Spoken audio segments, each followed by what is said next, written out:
എല്ലാവർക്കും നമ്മുടെ പുതിയ വീഡിയോയിലേക്ക് സ്വാഗതം. ഇന്നത്തെ നമ്മുടെ റെസിപ്പി നല്ല അടിപൊളി ടേസ്റ്റി ആയിട്ടുള്ളൊരു ബീഫ് കറിയാണ്. കുക്കറിൽ വളരെ എളുപ്പത്തിൽ തന്നെ നമുക്ക് ചെയ്തിട്ടെടുക്കാൻ പറ്റിയ നല്ല സൂപ്പർ ടേസ്റ്റി ആയിട്ടുള്ളൊരു ബീഫ് കറി. എല്ലാത്തിൻ്റെ ഒപ്പം കഴിക്കാൻ നല്ല ടേസ്റ്റ് ആണ് കേട്ടോ. അപ്പം നമുക്ക് വേഗം തന്നെ റെസിപ്പിയിലേക്ക് പോകാം. കൂടാതെ ഈ ഒരു വീഡിയോ കണ്ടുകൊണ്ടിരിക്കുന്ന സമയത്ത് നിങ്ങൾക്ക് ഇഷ്ടപ്പെടുവാണെങ്കിൽ മറക്കാതെ തന്നെ ഒരു ലൈക്ക് ബട്ടണും കൂടെ ഒന്ന് ക്ലിക്ക് ചെയ്യണേ. ചാനലൊന്ന് സബ്സ്ക്രൈബ് ചെയ്ത് സപ്പോർട്ടും കൂടി ചെയ്യുക. അപ്പോൾ നല്ല അടിപൊളി ടേസ്റ്റി ആയിട്ടുള്ള ഈ ഒരു ബീഫ് കറി റെഡിയാക്കാൻ വേണ്ടിയിട്ട് ഞാനിപ്പോൾ ഇവിടെ ഒരു കുക്കറാണ് കേട്ടോ എടുത്തിരിക്കുന്നത്. ഈ ഒരു കുക്കറിലേക്ക് നമുക്കൊരു 2-3 ടേബിൾ സ്പൂൺ അളവിൽ ഓയിൽ ഒഴിച്ചു കൊടുക്കാം. ഇതുപോലെയുള്ള ബീഫ് കറിയൊക്കെ നമ്മൾ വെളിച്ചെണ്ണയിൽ തന്നെ ചെയ്യുന്നതാണ് കേട്ടോ ടേസ്റ്റ് കൂടുതൽ. അപ്പോൾ ഓയിലൊന്ന് ചൂടായിട്ട് വരുന്ന സമയത്ത് ഒരു 2 നുള്ളു ഉലുവ നമുക്കിതിലേക്ക് ഇട്ട് കൊടുക്കാം. അതുപോലെ തന്നെ ഒരു 2 ഏലക്ക ഇതുപോലെ ഒന്ന് ചതച്ചിട്ട് എടുത്തിരിക്കുന്നതാണ്. പിന്നെ വേണ്ടത് ഇതുപോലെ ചെറിയൊരു കഷ്ണം കറുവപ്പട്ടയാണ്. അത് രണ്ടും കൂടി ഇതിലേക്ക് ഇട്ട് കൊടുത്തതായിട്ടൊന്ന് ഇളക്കിയിട്ടെടുക്കാം. അതിനുശേഷം ഇതിലേക്ക് നമുക്കൊരു 200 ഗ്രാം അളവിൽ ചെറിയുള്ളി ഇതിലൊന്ന് കട്ട് ചെയ്തെടുത്തിരിക്കുന്നതാണ് കേട്ടോ ഇത്. ആ ഒരു ചെറിയുള്ളി നമുക്ക് ഇട്ട് കൊടുക്കാം. പിന്നെ വേണ്ടത് ഒരു 2 മീഡിയം വലുപ്പത്തിലുള്ള സവാള ഇതിൽ തിരി പൊടിയായിട്ട് കട്ട് ചെയ്തെടുത്തിരിക്കുന്നതാണ്. അതും കൂടി ഇട്ട് കൊടുത്തിട്ടുണ്ട് കേട്ടോ. ഇതിലേക്ക് ആവശ്യത്തിനുള്ള ഉപ്പും കൂടി ഇട്ട് കൊടുത്ത് നന്നായിട്ട് നമുക്ക് ഈ ഒരു സവാള ഒന്ന് വഴറ്റിയെടുക്കണം. ഈ ഒരു സവാളയും ചെറിയുള്ളിയും നമ്മൾ നന്നായിട്ട് തന്നെ വഴറ്റിയെടുക്കണം കേട്ടോ. നന്നായിട്ട് തന്നെ നമ്മൾ വഴറ്റിയെടുക്കുമ്പോഴാണ് ഈ ഒരു കറിക്കൊക്കെ നല്ലൊരു ടേസ്റ്റ് ഉണ്ടാവുന്നത്. അപ്പോൾ ഇതുപോലെ നന്നായിട്ട് ഇളക്കി കൊടുത്ത് ഇത് കണ്ടില്ല, സവാളയൊക്കെ ഇതുപോലെ ഒന്ന് വഴണ്ടി വരുന്ന സമയത്ത് ഒരു 2 ടേബിൾ സ്പൂൺ അളവിൽ ഇഞ്ചിയും വെളുത്തുള്ളിയും ഇതുപോലെ തിരി പൊടിയായിട്ട് കട്ട് ചെയ്തെടുത്തിരിക്കുന്നതാണ്. അത് നമുക്ക് ഇട്ട് കൊടുക്കാം. ഇതുപോലെ തിരി പൊടിയായിട്ട് കട്ട് ചെയ്യുന്നതിന് പകരം ഇഞ്ചി വെളുത്തുള്ളി പേസ്റ്റ് വേണമെങ്കിൽ ചേർത്ത് കൊടുക്കാവുന്നതാണ്. ഒരു 4 ചെറിയ പച്ചമുളക് ഇതുപോലെ ഒന്ന് കട്ട് ചെയ്തെടുത്തിരിക്കുന്നതാണ്. അതും കൂടി ഇട്ട് കൊടുത്തിട്ടുണ്ട്. ഒരു 2 കറിവേപ്പിലയും കൂടി ഇട്ട് കൊടുത്തിട്ട് വീണ്ടും നന്നായിട്ട് ഇതൊന്ന് ഇളക്കിയിട്ട് എടുക്കാം. ഇതുപോലെ ഒന്ന് ഇളക്കി ഇഞ്ചിയും വെളുത്തുള്ളിയുടെയും ആ ഒരു പച്ച ചുവ പൂർണ്ണമായിട്ടൊന്ന് മാറി വരണം. അപ്പോൾ ഇതുപോലെ ഇളക്കി കൊടുത്ത് ഇഞ്ചിയും വെളുത്തുള്ളിയുടെയും ആ ഒരു പച്ചച്ചുവയൊക്കെ മാറി ആ ഒരു സവാളയും ഉള്ളിയൊക്കെ നന്നായിട്ട് ഇതുപോലെ വഴണ്ടി വരുന്ന സമയത്താണ് ഇതിലേക്ക് നമുക്ക് ആവശ്യത്തിനുള്ള പൊടികൾ ചേർത്ത് കൊടുക്കാം. ഇതിലേക്ക് ഒരു 3 ടേബിൾ സ്പൂൺ അളവിൽ മല്ലിപ്പൊടി ഇട്ട് കൊടുക്കാം. അതുപോലെ തന്നെ ഒരു 2-3 ടേബിൾ സ്പൂൺ അളവിൽ തന്നെ കാശ്മീരി മുളക് പൊടിയും കൂടി ചേർത്ത് കൊടുക്കുകയാണ്. കാശ്മീരി മുളക് പൊടി ആയതുകൊണ്ടാണ് ഇത്രയും ചേർത്ത് കൊടുക്കുന്നത്. സാധാരണ നല്ല എരിവുള്ള മുളക് പൊടിയാണെങ്കിൽ ഇത്രയും നമ്മൾ ചേർത്ത് കൊടുക്കേണ്ട ആവശ്യമില്ല. നമ്മുടെ ഒരു എരിവിനനുസരിച്ച് മാത്രം ചേർത്ത് കൊടുക്കുക. കാശ്മീരി മുളക് പൊടിയാകുമ്പോൾ കറിക്ക് അത്യാവശ്യം നല്ലൊരു കളറും കൂടി കിട്ടും. 3/4 ടീസ്പൂൺ അളവിൽ ഗരം മസാലയും 1/2 ടീസ്പൂൺ അളവിൽ പെരിഞ്ജീരകത്തിൻ്റെ പൊടിയും കൂടി ചേർത്ത് കൊടുക്കുകയാണ്. 1/4 ടീസ്പൂൺ അളവിൽ മഞ്ഞൾപ്പൊടിയും 3/4 ടീസ്പൂൺ അളവിൽ കുരുമുളക് പൊടിയും കൂടി ചേർത്ത് കൊടുത്തിട്ടുണ്ട് കേട്ടോ.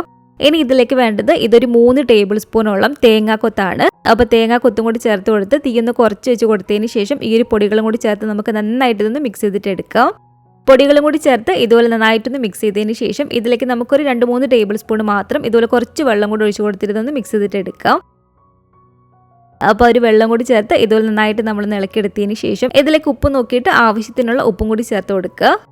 ഇനി നമുക്കിതിലേക്ക് ചേർത്ത് കൊടുക്കേണ്ടത് ഞാനിപ്പോൾ ഇവിടെ 1 കിലോ ബീഫാണ് കേട്ടോ എടുത്തിരിക്കുന്നത്. 1 കിലോ ബീഫ് നല്ലപോലെ തന്നെ ക്ലീൻ ചെയ്ത് കഴുകി അതിൻ്റെ വെള്ളമൊക്കെ തുറന്നിരിക്കുകയാണ്. ഈ ഒരു ബീഫ് കഷ്ണങ്ങൾ ഫുള്ള് നമുക്കിതിലേക്ക് ഇട്ട് കൊടുക്കാം. എന്നിട്ട് നന്നായിട്ട് ഇതൊന്ന് മിക്സ് ചെയ്തിട്ട് എടുക്കാം കേട്ടോ. ഒരു മീഡിയം ഫ്ലെയിമിൽ ഇട്ട് കൊടുത്തിട്ട് ഒരു 2-3 മിനിറ്റോളം ഈ ഒരു ബീഫും ചേർത്തിട്ട് നന്നായിട്ട് ഇതൊന്ന് മിക്സ് ചെയ്ത് കൊടുക്കുക.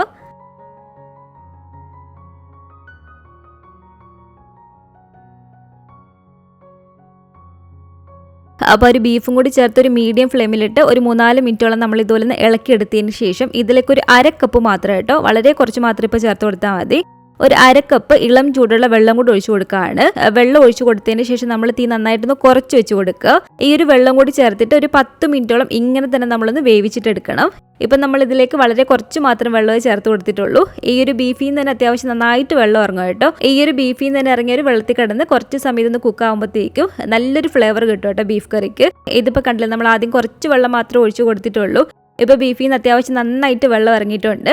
ഈ ഒരു വെള്ളത്തിൽ കിടന്നിട്ട് കുറച്ച് സമയം ഇതൊന്ന് കുക്കാകട്ടെ കേട്ടോ. പ്രത്യേകം ശ്രദ്ധിക്കേണ്ടത് തീ നന്നായിട്ട് നമ്മൾ കുറച്ച് വെച്ച് കൊടുക്കണം. അപ്പോൾ തീ നന്നായിട്ട് കുറച്ച് വെച്ച് കൊടുത്ത് ആ ഒരു ബീഫിൻ്റെ ഒരു വെള്ളത്തിൽ കിടന്ന് തന്നെ ഇത് അത്യാവശ്യം ഒരു 10 മിനിറ്റോളം കുക്കായിട്ടുണ്ട്. ഇനിയാണ് നമുക്കിതിലേക്ക് ആവശ്യത്തിനുള്ള വെള്ളം ഒഴിച്ചു കൊടുക്കേണ്ടത്. നിങ്ങൾക്ക് ഈ ഒരു ബീഫ് കറിക്ക് എത്രത്തോളം ചാറ് വേണോ അതിനനുസരിച്ചായിട്ടുള്ള വെള്ളം ചേർത്ത് കൊടുക്കുക. ഞാനിപ്പോൾ ഇതിലേക്ക് ഒരു 3/4 കപ്പ് അളവിൽ ചൂടുവെള്ളമാണ് കേട്ടോ ഒഴിച്ചു കൊടുക്കുന്നത്. നമ്മൾ പച്ചവെള്ളം ഒഴിച്ചു കൊടുക്കരുത്, ചൂടുവെള്ളം തന്നെ ഇതുപോലെ ഒഴിച്ചു കൊടുക്കുക. 3/4 കപ്പ് അളവിൽ ചൂടുവെള്ളം കൂടി ഒഴിച്ചു കൊടുത്ത് നന്നായിട്ട് ഇതുപോലെ ഇളക്കിയിട്ടെടുക്കുക. ഈ ഒരു സമയത്ത് ഇതിൻ്റെ ഉപ്പ് നോക്കിയിട്ട് ആവശ്യത്തിനുള്ള ഉപ്പും കൂടി നമ്മൾ ചേർത്ത് കൊടുക്കേണ്ടതാണ്. അപ്പോൾ ഒരു 10 മിനിറ്റോളം നമ്മൾ തീ ഒന്ന് കുറച്ച് വെച്ച് കൊടുത്ത് ആ ഒരു ബീഫിൻ്റെ വെള്ളത്തിൽ കുറച്ച് സമയം ബീഫ് ഒന്ന് കുക്ക് ചെയ്തതിന് ശേഷമാണ് ഇതുപോലെ നമ്മൾ ആവശ്യത്തിനുള്ള വെള്ളം കൂടി ഒഴിച്ച് കൊടുത്ത് കുക്കർ അടച്ചു വെച്ച് കൊടുത്തിട്ട് വേവിച്ചിട്ടെടുക്കുന്നത്. നമ്മളൊക്കെ എടുക്കുന്ന ഓരോ ബീഫിൻ്റെയും വേവ് അനുസരിച്ച് വിസിലിൻ്റെ എണ്ണത്തിൽ മാറ്റം വന്നേക്കാം കേട്ടോ. എനിക്കിപ്പോൾ ഇവിടെ ഒരു 5-6 വിസിലൊക്കെ അടിക്കുമ്പോഴത്തേക്കും ബീഫ് നന്നായിട്ട് കറക്റ്റ് ആ ഒരു പാകത്തിന് വെന്ത് കിട്ടും. ഒരു 5 വിസിലൊക്കെ അടിച്ചതിന് ശേഷം നമ്മളൊന്ന് തുറന്ന് നോക്കുക. വെന്തിട്ടില്ലെങ്കിൽ വീണ്ടും നമ്മൾ 1-2 വിസിലും കൂടെ അടുപ്പിച്ചിട്ടെടുത്താൽ മതി. നമ്മൾ ഫ്ലെയിം ഓഫ് ചെയ്ത് ആ ഒരു പ്രഷർ പൂർണ്ണമായിട്ടും പോയതിനു ശേഷം മാത്രം ഇതുപോലെ തുറക്കുക. അപ്പോൾ എനിക്ക് ഇപ്പോൾ ഇവിടെ ഈ ഒരു ബീഫ് കറക്റ്റ് 6 വിസിൽ അടിച്ചപ്പോഴാണ് കേട്ടോ കറക്റ്റ് ആ ഒരു പാകത്തിന് വെന്ത് കിട്ടിയിരിക്കുന്നത്. 5 വിസിലിന് ശേഷം തുറന്ന് നോക്കിയപ്പോൾ കുറച്ചും കൂടി വേകാനുണ്ടായിരുന്നു. അപ്പോൾ ഒരു വിസിലും കൂടെ അടിച്ച് കറക്റ്റ് 6 വിസിലായപ്പോൾ കറക്റ്റ് ഒരു പാകത്തിന് ബീഫ് ഒന്ന് വെന്ത് കിട്ടിയിട്ടുണ്ട്. ഇതിന് നമുക്ക് തീ ഒന്ന് കുറച്ച് വെച്ച് കൊടുത്തിട്ട് ഒരു 4-5 മിനിറ്റ് കൂടെ ഒന്ന് കുക്ക് ചെയ്തിട്ട് എടുക്കണം കേട്ടോ. ഈ ഒരു സമയത്താണ് തീരെ ചെറിയൊരു തക്കാളി ഇതുപോലെ ചെറുതാക്കി കട്ട് ചെയ്ത് നമുക്കിതിലേക്ക് ഇട്ട് കൊടുക്കേണ്ടത്. ഇതുപോലെ നമ്മൾ ബീഫ് കറി വെക്കുമ്പോൾ സവാളയൊക്കെ ഇട്ട് വഴറ്റുന്നതിനൊപ്പം ആ ഒരു തക്കാളി വഴറ്റുന്നതിനേക്കാളും നല്ലത് ഇതുപോലെ ലാസ്റ്റ് ഇട്ട് കൊടുക്കുന്നതാണ് കേട്ടോ. തക്കാളി നമ്മൾ ഒരുപാടങ്ങ് വഴറ്റി ബീഫിൻ്റെ കൂടെ വിസിലടിച്ച് വേവിക്കുമ്പോഴത്തേക്കും തക്കാളിയുടെ ഒരു പുളിയൊക്കെ ചെറുതായിട്ട് ഇറങ്ങി ബീഫ് കറിയുടെ ഒരു ടേസ്റ്റിന് ഒരു വ്യത്യാസം തോന്നാറുണ്ട്. അപ്പോൾ ഇതുപോലെ നമ്മൾ ലാസ്റ്റ് കുറച്ച് തക്കാളി ചെറുതാക്കി കട്ട് ചെയ്തത് ഇട്ട് കൊടുത്ത് ഒരു 3-4 മിനിറ്റ് ഒന്ന് കുക്ക് ചെയ്തിട്ട് എടുക്കുന്നതാണ് ഏറ്റവും നല്ലത്. ഇനി നിങ്ങൾക്ക് ബീഫ് കറി വെക്കുമ്പോൾ തക്കാളി ഇല്ലാതെയും ചെയ്തിട്ട് എടുക്കാം. അഥവാ നമ്മൾ തക്കാളി ചേർത്ത് കൊടുക്കുകയാണെങ്കിൽ ഇതുപോലെ ലാസ്റ്റ് ചേർത്ത് കൊടുക്കുന്നതാണ് കേട്ടോ ടേസ്റ്റ്. അപ്പോൾ തീയൊന്ന് കുറച്ച് വെച്ച് കൊടുത്ത് ഒരു 3-4 മിനിറ്റോളം നമ്മളൊന്ന് കുക്ക് ചെയ്തതിന് ശേഷം ഇതുപോലൊരു പാത്രത്തിലേക്ക് നമുക്ക് കുറച്ച് ഓയിൽ ഒഴിച്ച് കൊടുക്കാം. ഓയിലൊന്ന് ചൂടായിട്ട് വരുമ്പോഴത്തേക്കും ഒരു 2 ചെറിയ ഉള്ളി ഇതുപോലെ ചെറുതായിട്ട് കട്ട് ചെയ്തെടുത്തിരിക്കുന്നതാണ്. ഉള്ളി ഇട്ട് കൊടുത്ത് നന്നായിട്ടൊന്ന് മൂത്ത് വരുമ്പോഴത്തേക്കും കുറച്ച് കറിവേപ്പിലയും കൂടി ഇട്ട് കൊടുത്തിട്ടൊന്ന് ഫ്രൈ ആക്കിയിട്ട് എടുക്കുക.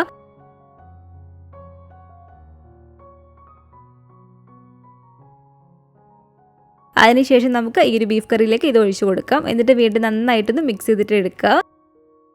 അപ്പോൾ ഇതുപോലെ നന്നായിട്ട് വീണ്ടും ഒന്ന് ഇളക്കി എടുത്തതിന് ശേഷം ഇനി നമുക്ക് ഫ്ലെയിം അങ്ങ് ഓഫ് ചെയ്ത് കൊടുത്തേക്കാം. അപ്പോൾ ഇത് കണ്ടില്ല ഇത്രയേ ഉള്ളൂ. നല്ല അടിപൊളി ടേസ്റ്റി ആയിട്ടുള്ള നല്ല നാടൻ ബീഫ് കറി ഇവിടെ റെഡി ആയിട്ടുണ്ട്. ഇത് നമുക്ക് ചോറിൻ്റെ ഒപ്പം അതുപോലെ തന്നെ നെയ്ച്ചോറും ചപ്പാത്തിയും അപ്പവും പൊറോട്ട എല്ലാത്തിൻ്റെ ഒപ്പം കഴിക്കാൻ നല്ല അടിപൊളി ടേസ്റ്റി ആയിട്ടുള്ള ഈ ഒരു നാടൻ ബീഫ് കറിയുടെ റെസിപ്പി നിങ്ങൾക്ക് എല്ലാവർക്കും ഇഷ്ടപ്പെട്ടെന്ന് കരുതുന്നു. അപ്പോൾ ഇതുപോലെ നിങ്ങൾ ഉണ്ടാക്കി നോക്കുകയാണെങ്കിൽ നിങ്ങളുടെ അഭിപ്രായങ്ങളൊക്കെ മറക്കാതെ തന്നെ നമ്മുടെ കമന്റ് ബോക്സിൽ വന്ന് അറിയിക്കുക. അതുപോലെ തന്നെ ഈ ഒരു വീഡിയോ ഇഷ്ടപ്പെട്ടെങ്കിൽ മറക്കാതെ തന്നെ ഒരു ലൈക്ക് ബട്ടണും കൂടെ ഒന്ന് ക്ലിക്ക് ചെയ്യണേ. നിങ്ങളുടെ ഫാമിലിയും ഫ്രണ്ട്സും ഒക്കെ ആയിട്ട് നമ്മുടെ ഒരു വീഡിയോ ഒന്ന് ഷെയർ ചെയ്ത് കൊടുക്കുക. പുതിയതായിട്ട് ഈ ഒരു ചാനൽ ആരെങ്കിലും കാണുന്നുണ്ടെങ്കിലും ഇതുവരെയായിട്ടും ഈ ഒരു ചാനൽ സബ്സ്ക്രൈബ് ചെയ്തിട്ടില്ലെങ്കിലും താഴെ കാണുന്ന ഒരു റെഡ് സബ്സ്ക്രൈബ് ബട്ടണും കൂടി ഒന്ന് പ്രസ് ചെയ്ത് സപ്പോർട്ട് ചെയ്യണേ.